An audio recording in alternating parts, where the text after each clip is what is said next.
Montanjas Vathias, Spanjë, vlerësohet si një nga zonat më pak të populluara në Europë dhe që ofron një përvojë të largët e të ashpër.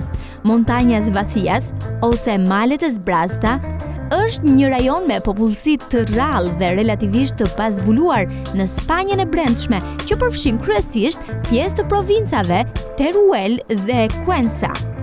Është gjithnjë i njohur për potencialin e tij për turizëm aventuresk, veçanërisht për shëtitje me biçikletë dhe ecje në natyrë, fal iniciativave që nxjerrin në pa bukurinë e largët të zonës dhe terrenin sfidues.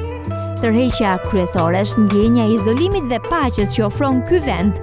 Kjo e bën atë ideal për t'u larguar nga destinacionet turistike të mbushura me njerëz dhe për të përjetuar vetminë e plotë.